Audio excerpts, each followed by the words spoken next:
This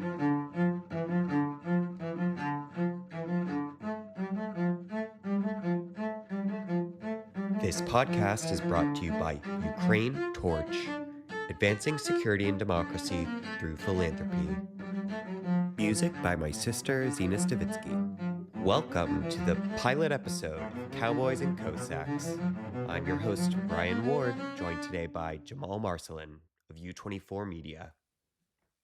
Thank you so much for joining me today, Jamal. Would you mind introducing yourself to the audience? No problem at all. I'm Jamal Marcelin. Most recently, I've started working as an editor for Spanish language reporting at U24 Media, which is essentially the state media outlet for Ukraine. What brought you to Ukraine? Oh man, it's a big question. My Ukraine story starts in 2018 when I was a Peace Corps volunteer here. So. Could you tell me a little bit about what you did in the Peace Corps in Ukraine and what that experience was like? Sure. Yeah, I was an English teacher, and I remember when I first got the notification that I was going to Ukraine. I was like, what the hell? Like I barely knew anything about this country. I mean, I grew up in Brooklyn. There were a lot of kids in my classes and whatnot. I had family members who had emigrated from the former Soviet Union. It's a culture shock for me, essentially. I remember for the first 3 months that I lived in Ukraine, I lived in a small town called Berdychev in Zhytomyr Oblast. And yeah, it was unlike anything I had ever experienced before. Learning language with a small group of Americans, trying a lot of Ukrainian foods, and just hearing a lot of sounds I had never really heard before. You know, the breadbasket of the breadbasket was like very. We've got the wheat here. Yeah. And so it was very, very strange for me to go from New York and then to that, where, you know, in Kirovogradska Oblast, there's a lot of farmland. It's very, very flat, very agrarian. And then after 3 months, I moved to another small town called Alexandria, which is in Kirovogradska Oblast, which I have heard lovingly referred to as the Kansas of Ukraine. So yeah, a lot of really, really fun things happened there.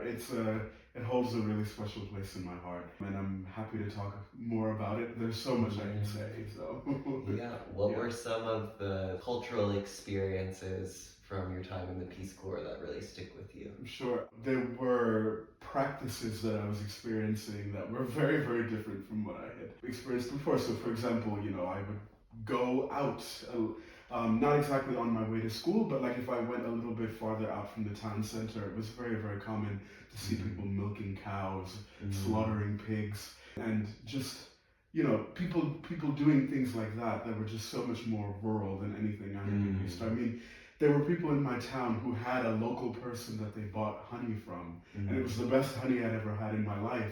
Or people who were like selling unpasteurized milk, which was something that for me was like, what the hell is going on here? Does it taste better? Oh, it's incredible. Okay. I probably shouldn't say that. Literally, one of my really good friends, she would buy unpasteurized milk. And I remember there was one time when I had strep throat. And this was like, I think in January of 2019. And she had just bought like a new batch of milk. And she promised me that something that would help me to deal with my strep throat was if she warmed up the milk, mixed it with honey, and then had me drink it. And so naturally, for my New York mind, I was like, girl, hell no. Like, I'm not fucking doing that. But I was like, you know what, when in Rome, and in Peace Corps, we were encouraged to try say yes to as many things as possible. And so after I said no, I said yes. And it was incredible. Warming it up probably killed some of the bacteria from the non-pasteurization. Maybe. Yeah, I mean, we can tell ourselves that. Yeah, but you're still here. I'm still here. I haven't died. Maybe something like a parasite from that got into my brain and whatever, but I don't know. I loved it. It was great. And yeah, so things like that were just really, really commonplace. I had to say yes a lot of the time, not knowing anything. It enriched my life. Great. So this is about 4 years after the annexation of Crimea. Right. What was going on in mainland Ukraine at that time, and how did they respond? So when I got here in 2018, I didn't really know very much about the war or about the revolution that had happened. And I don't know how much you know about the Peace Corps formula, but when you arrive as a Peace Corps volunteer, you live with the host family. Um, and I was very lucky to live with like a very young family. So my host dad actually, oh, how old was he? He was very young. He was maybe 32, and my host mom was like 28. So she was this like around the same age that I am now, and I was 23. So they were very young, and they were part of the generation that was responsible for really spearheading a lot of the change, a lot of the pro-European change. And so within the first like week or so of me being here, of course, they were very, very excited to talk to me about Euromaidan, the Euromaidan protests and whatnot. I didn't know anything about this. And so the way that they taught me about it was basically my host dad, he was a cool guy, really loved playing chess, and I knew nothing about chess at all. And so he took it upon himself to teach me how to play. And while we would play, he would teach me Ukrainian, and he would teach me about Ukrainian history. And so I remember there were several lessons that we had where he would tell me about the specific period of time during the like Euromaidan protest revolution, where he would go to Kiev like during that time, and he would participate in what was going on. Could you explain what the Euromaidan protests were about and what reforms they were seeking? Yeah, so in the beginning, from what I remember, from what I was told, the reforms that they were seeking were pro-European. They wanted to be a part of the European Union. They wanted a lot of societal reforms that were aimed at equality, and were aimed like a lot of financial reforms that would be aimed at securing a better future for the younger generations of Ukrainians who were coming up. There were forces in Ukraine at that time that did not exactly believe in that version of the future, and they were not as much like trusting of the pro-European movement, and they wanted to ally themselves with more of like a pro-Russian kind of vision. Naturally, because you had two different visions that were so diametrically opposed, it ended up creating a lot of clashes within society, and so that kind of came to a head in 2014, where you had a lot of people who essentially, like, there were people who lived in Kiev who were very, very pro-Europe, and they like basically would go to Maidan Nezalezhnosti, or Independence Square, and they would protest largely peacefully for the reforms that they wanted to see enacted. The government, the national government at the time, was not really aligned with those views, and naturally, I think there was a lot of fear that grew out of that.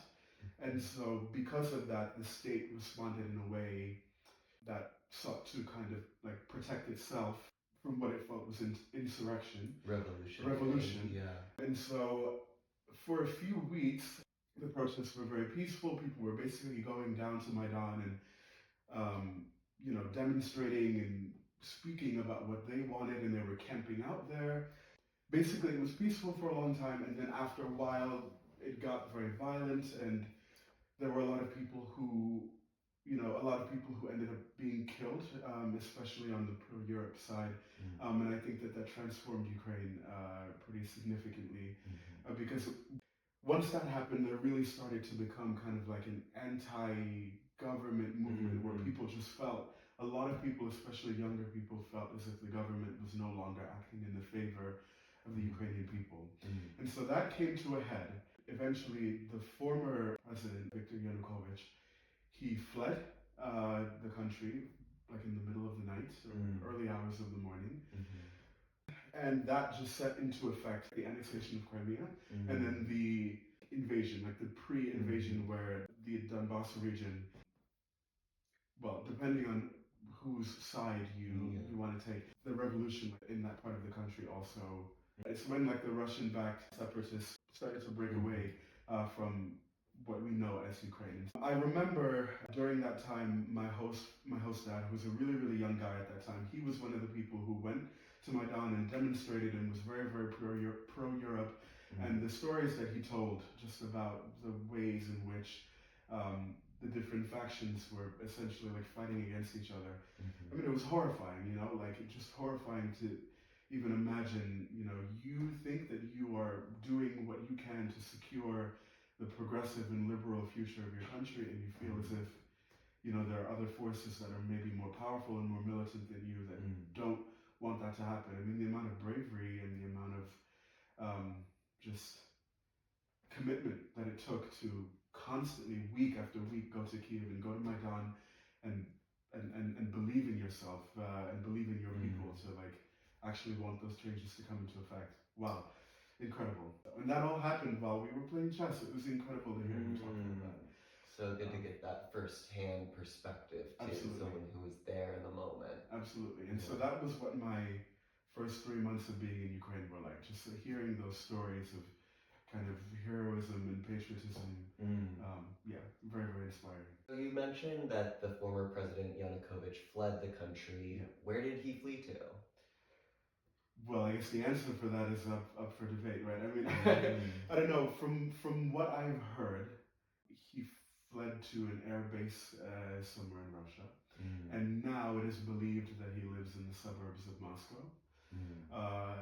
Nobody really knows for sure, but that's where it's believed that he lives now. And what was kind of the outcome of that? Who came to power following? The president after Yanukovych was Petro Poroshenko, and he was kind of in charge of installing a lot of the reforms, the pro-Europe reforms that people were fighting for.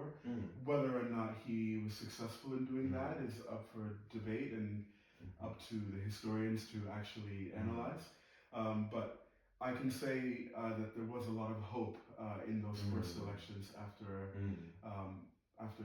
the revolution and after the protests. And I think that that hope lives today still, and that's why people are still fighting for the country that they want to see rise. That's really interesting. So it was both seen as related to spurring this annexation of Crimea, while on the other hand, the Maidan revolution or protest movement was effective to some extent in that the president at the time was hoisted out of power and another figure who was at least seeking to implement reforms. Right. And I think that to the credit, I would say, of the revolution, like I said, they were very, very successful in getting the government and the powers that be to align themselves closer with quote unquote European values and Western values. And I think had they not been successful, at least a little bit, we wouldn't be seeing what we're seeing today, which is a much more concerted effort at alignment with the EU and people literally laying down their lives for the future that they believe in for themselves and their children. So yeah, it's very inspiring. Yeah. Going off of that, you mentioned that at the same time of the annexation of Crimea, there was also this pro-Russia separatist movement that was cropping up in the Far East, in the Donbass region. Could you explain kind of how we got from there to where we are today, 2025, or maybe a few years back, 2022, when Russia launched the full-scale invasion of mainland Ukraine? Sure. So, I mean, if you look at the stated reasons for why Russia has decided to do what they've done in the Far East, is that one of the main ideological reasons is that they want to protect Russian heritage and Russian speakers in the eastern part of Ukraine.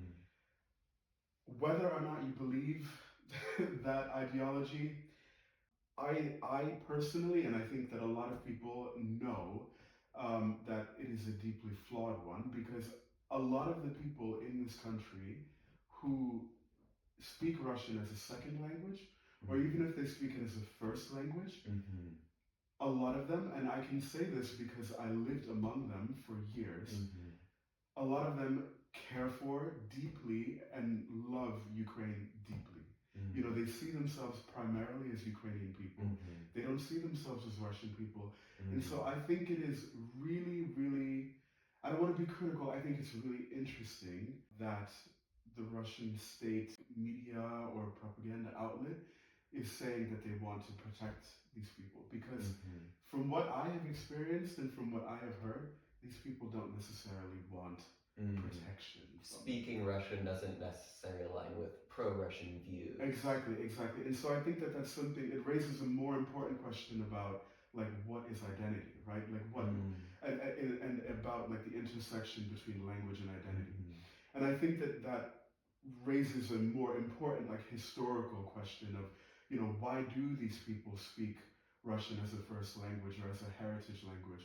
Well, it's because of the history of Ukraine within this region. You know, before Ukraine was an independent state, it was part of the Soviet Union, and it experienced decades of abuse, you know, abuse and other horrible atrocities at the hands of multiple Soviet leaders.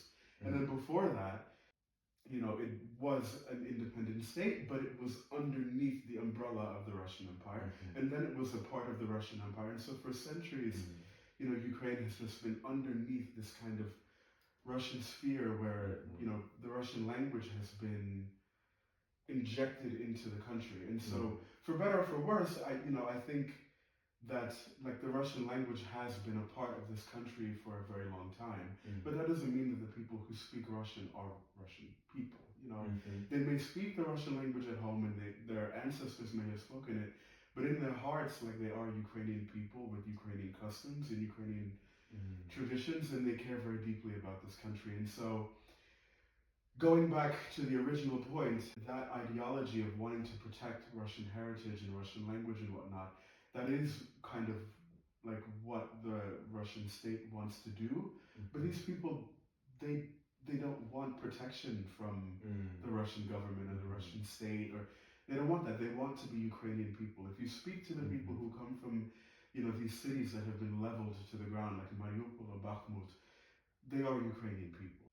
Yeah, I just really struggle to understand, and I think a lot of Ukrainians really struggle to understand the ideology that's being pushed by the Russian government. How does that help us to understand like what's going on there? Yeah, I mean, I think that's what it is. It's a very top-down, heavy approach, and I think that above all, it's an excuse. It's smoke and mirrors that, you know, that side is putting out in order to justify a very hostile takeover of something that doesn't really belong to them at all.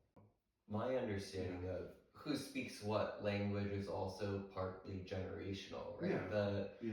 Older generations who lived under the USSR, when there was that really top-down Russia, as you described, injected into these communities, it was almost forced upon them to be speaking that language. What types of policies were in place under the Soviet Union that tried to preserve that kind of homogenous culture? Yeah. Well, I mean, I think that any student of history, especially of history in this part of the world, would be able to tell you, like, for decades, the Ukrainian language was suppressed. I mean, people were punished and killed for speaking Ukrainian in public, for writing in Ukrainian, for trying to broadcast anything in Ukrainian. I mean, there's a reason why the intelligentsia class, essentially, from an entire generation of people, were completely wiped out. You know, we're lucky that we have the, you know, surviving texts of people like Taras Shevchenko, because even he was, you know, treated horribly by the Soviet Union, starved and beaten and imprisoned just for being a Ukrainian person, somebody who tried to preserve Ukrainian heritage.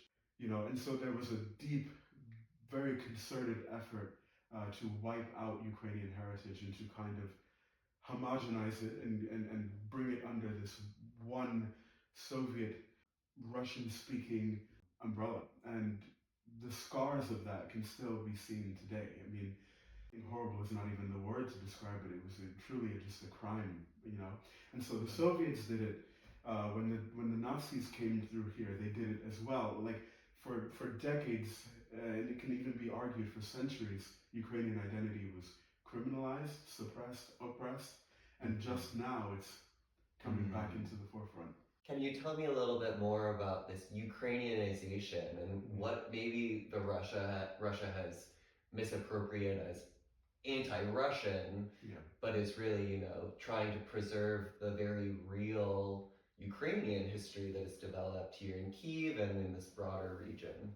Maybe there is a case to be made for like multiculturalism and for like pluralism here, but I think the problem is that for centuries, the Russian language and Russian culture have been like married with this idea of imperialism and colonialism, dominance, right? And so I think that it's going to be really, really hard for the next few generations at least for us to see any real kind of peaceful coexistence or peaceful multiculturalism, because I think that what the Ukrainians see as just like a resurgence and a renaissance, like if you will, of Ukrainian identity and culture.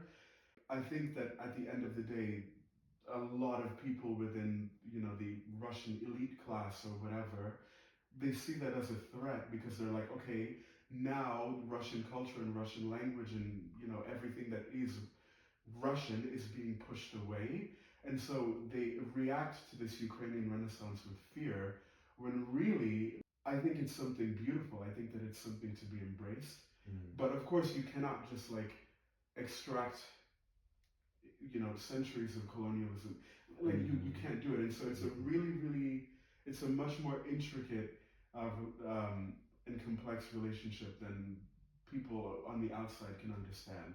So even people who come in and they try to act as mediators, like in this region of the world, without a real understanding, without an intimate understanding of the ways in which language and culture shape identity, you cannot really get in here and just untangle that. I think it's really naive to come in and say that, to be the white knight and think, oh, I'm going to untangle it. You can't do that. It seems that Russia's militant aggression, murderous aggression here in Ukraine has perhaps had the opposite effect, right? Of really demonstrating to Ukrainian people that if they want to move forward with their own sovereignty and identity, they've been inspired maybe to reject the Russian culture and heritage, because they see that as a threat to Ukrainian culture and heritage. For example, changing of street names over the past few years, Ukrainians naming their children more traditional Ukrainian names, and bucking anything that sounds remotely Russian. Are there any other kind of grassroots pro-Ukrainian sentiment that you can point to that you've experienced more recently? Well, what I can say, so I think that what you said, like all of those things I definitely have seen for myself. I think another really interesting thing that I've seen kind of on like an individual level is that a lot of people in my life who I know well, who like used to speak primarily Russian, have like made a concerted effort to speak only Ukrainian. And so it's really, really interesting, because like when I lived here in 2018, the town where I lived in Kirovohradzka Oblast, it's a town where there's like a mixed heritage. You have people who speak Ukrainian as a first language, and then you have people who grew up speaking Russian as their first language. And so when I lived there, at the time that I lived there, like the language that people spoke, I mean, people would lapse in and out of Ukrainian and Russian all the time. And like, so I would, what the language that I learned, like there are a lot of words that I thought were Ukrainian, and then I traveled to places like Lviv or Uzhgorod, and I would say them, and people were like, "Oh no, like this is not Ukrainian." And so it's really funny.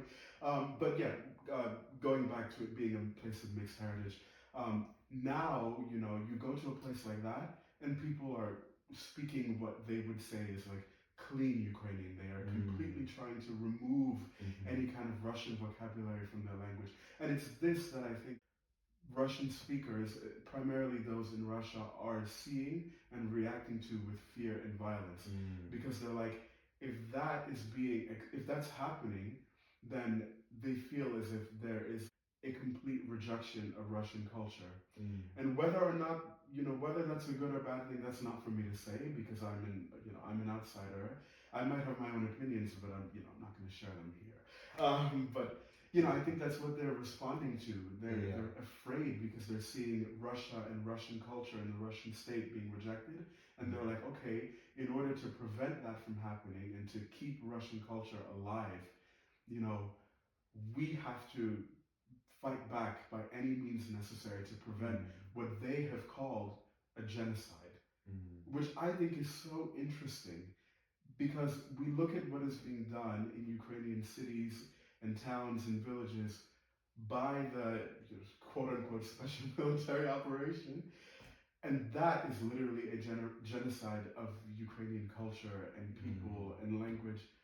But they don't see it like that. They see this cultural renaissance of Ukraine as their own genocide. It's so interesting from an academic perspective. And anyway, I've gone off on a bit of a tangent, but going back to the original question, yeah, so there are a lot of people who are completely trying to remove like the Russian language from their everyday speaking. You have people who won't even read anything in Russian anymore.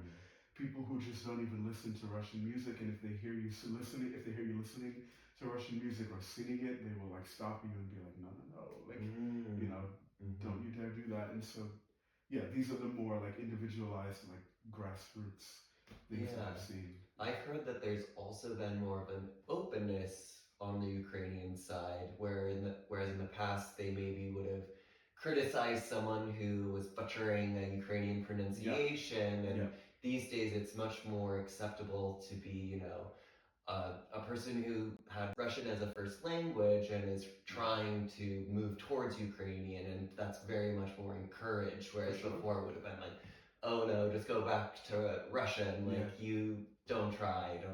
No, absolutely. I mean, even like, I have a little story. Before I even came here today, I was like at a camera shop, and I like walked in, and the shop owner, he's like, this older man, probably in his like mid to late 60s.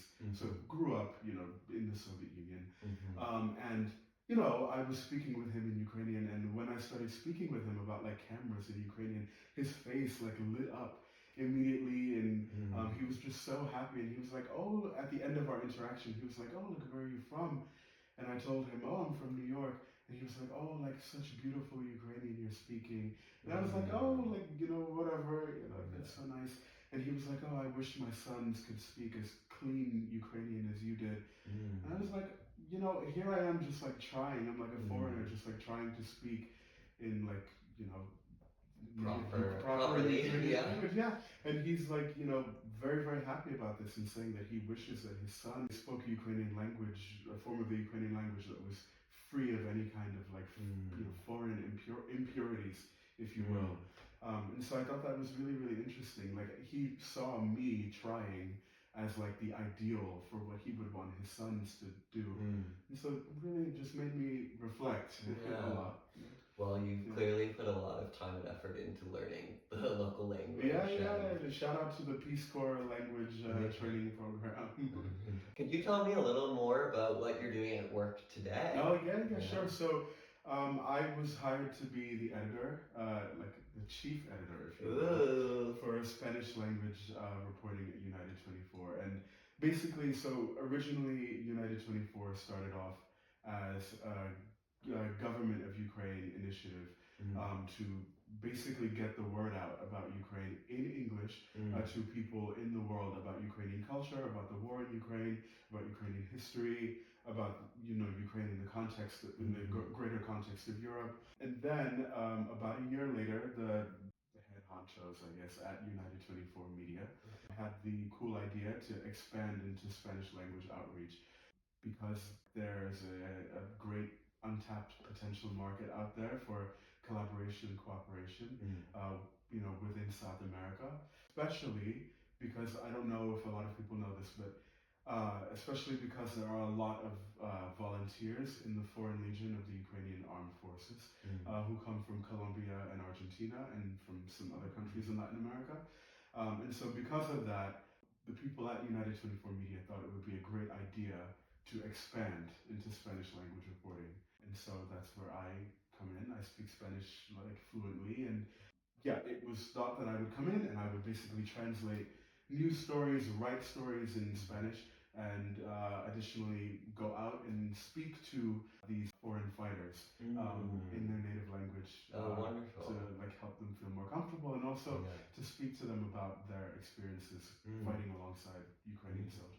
So do you have any upcoming plans to head to the front lines? I do, yeah. Right now, something's being organized where I'm planning to go and speak to some of these soldiers and kind of help to dispel some misinformation being put out there by some other sources. So yeah, it'll be a really, really interesting time, and I'm really looking forward to getting to speak with fighters, especially from Colombia, about just like what they've been doing and how they've been enjoying their time here and how they've been integrating into the Ukrainian armed forces. Yeah.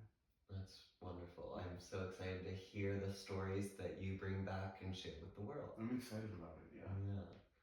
You mentioned that U24 is trying to connect with English-speaking, maybe Western audiences. Why do you think that's so important for Ukraine?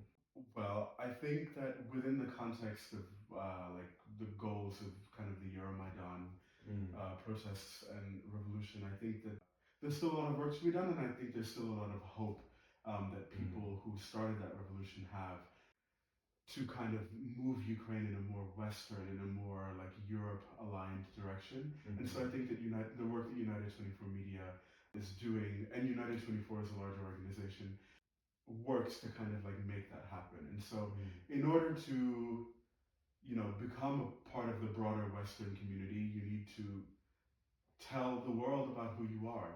And that's where U24 comes into play. It's like, in order for the EU and for the US as well to really want to reach out to Ukraine, I think Ukraine has to also reach out to the West. And that's what we're doing. We're trying to tell these Western countries like, hey, we are, we are, that Ukraine is like you. Ukraine enjoys and loves freedom of speech, freedom of expression, and liberty and democracy. And that is what U24 is trying to do. It's really, it's a child of the revolution, if you will. And yeah, I think that, that's why it's important, the work that we do, so that we can be kind of on the informational front and on the ideological front to help make sure that the revolution lives on. So. Could you express some of the competing narratives that U24 is battling against in these Western media audiences or ecosystem? Yeah, so I think a lot of people are familiar with how strong and entrenched some of the competing narratives are, especially from the Russian side. They've had a very long history. Just because Russia it's a very large country. It's a country that has a lot of resources in terms of people and money, and so they've been able to do a lot. They've been able to wage a very powerful informational war for a long time, and I think that Ukraine right now is putting up a very wonderful fight. There's still a lot of work to go, but there's a lot of energy and a lot of resources as well. And so some of the narratives that are being pushed on the other side are just that Ukraine is a very like corrupt place, which is a narrative that Ukraine has been trying to fight for a very long time. I think there are symptoms of what someone could call corruption in many countries across the world, but saying that Ukraine is uniquely corrupt is one of those narratives that currently, for example, U24 is fighting against. Compared to maybe Poland. Yeah, exactly. And I think, some of the other narratives, one of the narratives that I particularly am trying to fight right now is that Ukraine like might not care about the volunteers who are coming here to fight on the side of the Ukrainians. So some of what I've been seeing is that Colombians and Argentine people are being thrown into kind of like the meat grinder and in like the hottest spots of the war, which is just not true at all, right? If you speak to any of these soldiers, they will tell you that from the day that they arrived here for training, they have just been embraced by Ukrainian people and Ukrainian soldiers. They have everything they need. They're not complaining about any kind of harsh treatment or anything. Those are just some of the narratives that we're fighting against. Mm-hmm. Yeah. One of the other narratives that I think has made a lot of headway in the US media is this idea that Ukraine cannot win this war. We heard this from Vice President J.D. Vance saying this war needs to end now because Ukraine doesn't have a clear path to victory. Can you maybe explain your perspective on the state of the war and whether Ukrainians feel like they're winning or losing, and what is winning in Ukraine? I think that there's a lot of hope here, and I think that people are not ready to give up. I think people, like anyone that you speak to, will say yes, we want the war to end, because they don't want people dying anymore. They don't want people suffering anymore. They don't want to be woken up in the middle of the night by air raid sirens anymore. So people want the war to be done, but that doesn't mean that they're like ready to give up Crimea, for example. They're not ready to give up territory. They're not ready to just say, oh, we're giving up our future. So yeah, people really, they still want to fight, and they still have a fighting spirit. They don't want to feel as if they're being like ground down anymore, and they want the future to begin today. And so I think that that's kind of part of the narrative that's being lost in a lot of what's being put out today. And that's something that, for example, at U24, we're trying to push, that people here they still have a fighting spirit and still want to win. Ukraine needs the support of the West and needs the support of allies to continue to wage the fight of liberty and democracy for the world against tyranny and anti-democracy, if you will. So one of the interesting parts about this modern war is that you have insight into even what Russian soldiers' views are, because they're posting on social media and expressing those things on the internet. So do you get the sense that Russian soldiers are similarly kind of motivated to wage this fight?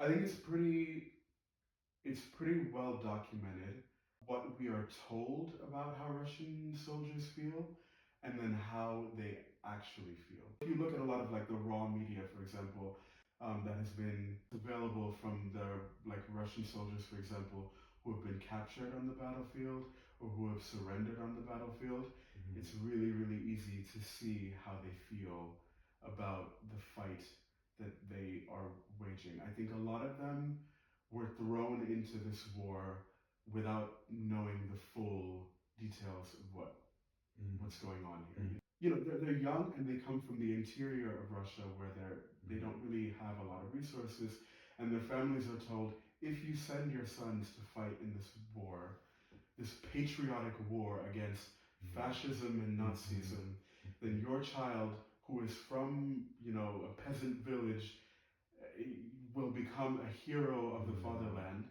and you will receive a lot of money, and you will no longer be poor.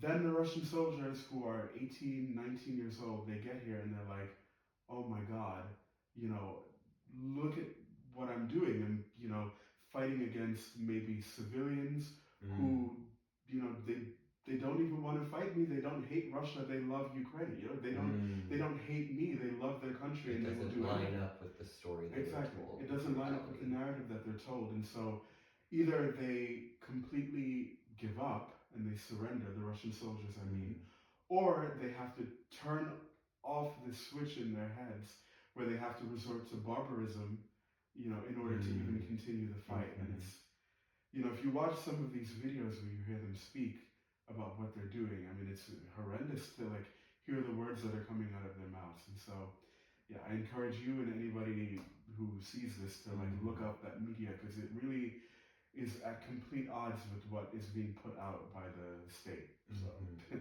yeah. And I think it's important to not view all Russians as a monolith, and understand that the soldiers on the front line aren't necessarily all totally in alignment with whatever the Kremlin is putting out. Nearly 1 million or over 1 million Russian casualties have been documented so far. The fall of the USSR was in part brought about because of mothers protesting Soviet soldiers in Afghanistan and the losses that they were experiencing there, which are far outnumbered by the losses that they've experienced over the past 3 years in this conflict. Right. So do you think that there is some sort of threshold that the native Russians will pass and say enough is enough? We don't want to be sending our young men to the front lines to wage this war. Well, that's the question of the day, right? I mean, and I don't think that anybody really knows how to answer that for a couple of reasons, and I think that one of the reasons is because the media environment in Russia is so tightly controlled. And so right now there might be things going on in big cities, especially like Moscow and St. Petersburg. These things might be happening, but we just don't know. What I do know is that I have heard of separate like resistance groups popping up, and they have been carrying out like sabotage projects throughout the country. For example, I heard of one project not too long ago where there was like a resistance group that destroyed a railway network leading from, I think, Moscow into maybe Rostov-on-Don, which is like near the Ukrainian border, disrupt a supply line. Of course, I don't know a ton about this because, again, the media environment is very, very tightly controlled. But from what I heard, it was a very successful operation. And because of that, supply lines there were like severely disrupted. But yeah, as for what it would take for something bigger to happen, I don't know. I think that people there have just been so indoctrinated into believing what the state tells them that it's going to take a lot. And what the a lot is, I don't know. Even, I mean, the sanctions, if you think about what's been done, like, you know, there's been financial pressure, there's been political pressure, and who knows how much that is actually affecting the people, because we don't know. We're not there. So. Pulling on that thread of sanctions a little bit more, are there any additional steps or maybe even loopholes in those sanctions that maybe are not hurting Russia as much as people in the West might think they are? I mean, from what I've heard, like there are alternatives like to brands that have left, for example, that are popping up. So, for example, I know that there's an alternative to like McDonald's now. There's also an alternative to Starbucks, and so like yes, the sanctions have been effective, but I think that the government and the private sector have like found really interesting ways to kind of to get around those. For example, I was watching a TikTok the other day that like popped up on my For You page that showed that even though you can't buy like iPhones directly in Russia anymore, people in Kazakhstan, I think, can still get them, and then they can be shipped from Kazakhstan to Russia. And like, yes, you do have to pay like a higher price, but you can still get them just indirectly, which is like, you know, it's crazy. And I think there are some like loopholes in terms of oil that like Russia has been able to get around as well. And so that's obviously really disappointing to hear. But I think that on a big picture level, the sanctions have been working and they have been hurting the economy, and that's just like a fact. You know, you can like look at the way in which like the ruble, for example, has just suffered dramatically. Ordinary Russian people are paying much higher prices for things than they would have paid, you know, before 2022. So yeah, they are working, just in a different way than we might have expected. The reason why I'm curious about this is right, the overall really high level narrative of who is winning the war, right? And Ukraine, for the most part, has been in a very defensive posture. Yeah. And for the most part, has been able to hold those defensive lines and not lose additional territory. Even, you know, in the outskirts of Kyiv, pushing Russian troops all the way back over the Belarusian border. Yeah. What is the threshold that might make domestic support for the war fall apart? Yeah. And as you said, right, there's no real way to know. It's a lot of conjecture. Yeah. But there are, you know, these signs and signals that Russia might be wearing out. Yeah. Yeah, for sure, absolutely. And I think that, well, it's interesting because, so for example, I spent about a month and a half in Tbilisi, Georgia last year. And when I was there, I met, you know, a bunch of Russian people who had fled Russia after the start of the full-scale invasion in 2022. They did tell me about some of the ways in which, the sanctions had affected their lives while they were still living in Russia. Just from those anecdotes, from those stories, I can tell you that they definitely are impacting ordinary Russians every single day when it comes to the like financial stuff that's happening, the political stuff that's happening, the places to which ordinary Russian citizens can go and they can't go. It is frustrating their lives a lot. In terms of what would need to happen on a greater scale to put more pressure on the government, would need to be like much more disruptive. But what that would look like, I'll leave that to the government ministers to figure out. So one of the other kind of recent headlines about the war has been the involvement of North Korean troops, which could potentially be interpreted as, right, there aren't enough Russians from these rural areas to fight this war, and they're now having to import soldiers from other countries. Yeah. Do you think that rings true? I think it is really, really, of course, like nothing is confirmed, but I think it's really, really telling, and I think it's a really interesting signal that there's been an uptick in the North Korean soldiers who have been added to the ranks of soldiers that are fighting on the Russian side. I think that what Russian state media will tell you is that Russians are committed to the hilt to, protecting the fatherland, so to speak, and fighting against, this contrived fascism or Nazism or whatever.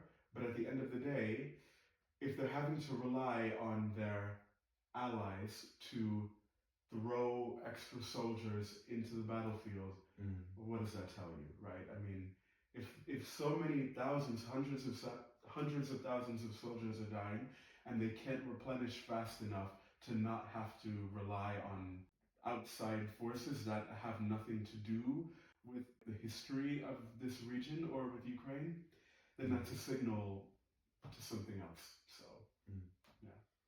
What more could Western nations do to support Ukraine? We've seen Justin Trudeau offering up a demining terrier, and we see other military support in terms of weaponry and financial aid. Yeah. What does Ukraine still really need to continue fighting this war? Well, above all, I think that if you spoke to any Ukrainian on the street today, the first thing that they would say is that Western countries need to continue sending weapons. I think that's what they would tell you completely. I think in the beginning of the war, they would have told you NATO needs to cover the sky. I remember that was the thing that they would say all the time. But I think now they would say that weapons just need to continue to come. Because at the end of the day, like even though Ukraine is protecting itself from further Russian incursions, Ukraine is protecting Europe and on a greater level, just the Western world. So weapons would be the first thing. And then I think the second thing that they would tell you is that, we need to just the world, we need to keep caring and being curious about Ukrainian culture, Ukrainian language, because this Ukrainian Renaissance, like, shouldn't have to keep itself running. At the end of the day, like Ukrainian culture and language have been fighting against, or are fighting against, centuries of very, very powerful repression, a very, very concerted repression effort. And in order for that to be, in order for that renaissance to be successful, people need to care and they need to be curious and they need to be interested in Ukraine. And so, in order to keep fighting for Ukraine, you don't have to go on the front lines and pick up a gun and start fighting. Like, no, you can, I don't know, read some poetry by Taras Shevchenko, or make a Ukrainian dish, or talk to a Ukrainian person about why they love Ukraine so much. And so, yeah, those are the two main things. Thank you so much for joining me today, Jamal. Thank you for having me. Yeah, this has been our inaugural episode of Ukraine Torches podcast. Beautiful. Name pending. We're thinking Cowboys and Cossacks. What do you think about that? I actually love that. You like it? All right. Well, this has been the first episode of Cowboys and Cossacks, and would love to have you on the podcast in the future to hear about your experience on the front lines and dive into these topics deeper. Would love